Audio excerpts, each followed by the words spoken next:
I have very soft teeth, so I was prone to cavities. So from cavities to fillings to crowns and more crowns, and finally it just got to the point where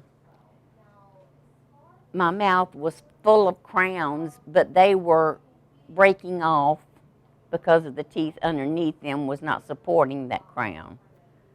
So then it come to the point where we had to make a decision, implants or dentures or whatever the next step would be.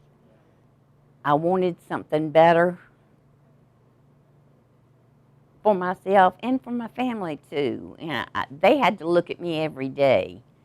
And if I wasn't happy with what I saw when I looked in the mirror, I could only imagine what they saw when they looked in the mirror. And not only the family, I was very active in the church. You know, I was choir director, I was the organist, pianist. I felt like in order to stand before all these people, I had to look my best. So in the end, I just sat down with a piece of paper and wrote down all the reasons that I should have the surgery and have those teeth put in. And when I finished my list, I said, okay, I'm going to do it. When I first started coming here,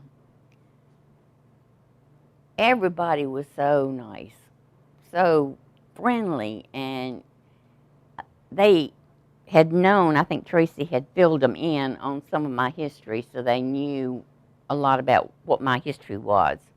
I faced a lot of challenges with her because number one, she had some dental implants already placed by somebody else, and she had some natural teeth. And she really wanted to keep as many natural teeth as she could. She really just was, I don't want you to take out anything unless it absolutely has to come out. So on the bottom, she has some implants that were done by somebody else with some teeth that were done by somebody else. And then I think I put in 2 implants to replace some lower back left teeth, and then I did some crowns. So it was a big transition, kind of a conglomerate of different dental work on the bottom for her. And that really throws a lot of challenges into it because there's different parts and pieces for each. And she had, I think, 2 or 3 different implant systems that we were trying to work with and use. And it's really, really difficult. So I really try to only use my implants parts and pieces because there's so many challenges from a restorative standpoint when you're using multiple companies. Also from a lab perspective, the models and stuff that they're pouring.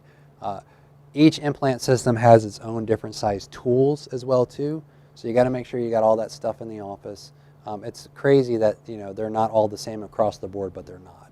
So it made her case very, very challenging. Like the stuff that I did was fine, but kind of mix and maxing parts and pieces were a little bit difficult with her.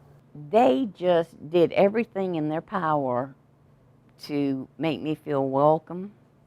They worked with me on a payment plan. They were here to support me, said call me anytime if you've got any questions, if you have any problems, you call. So because of the way that they handled the situation, that's what made me stay here with them. In the long run, I think she got a very good result. I think she's happy with it. It was a long road. It was challenging, but at the end, it was rewarding. If I had the opportunity to do all of this over again, yes, I would. I am a more confident person. I'm not embarrassed to get up and speak. Just like this interview. I would never have done this interview or anything like this before having the work done. I was not comfortable at all. In the long run, it was worth it. A lot of people gave up a lot of things. I gave up a lot of things to have this done. But in the long run, yes, it's worth it to have my smile back.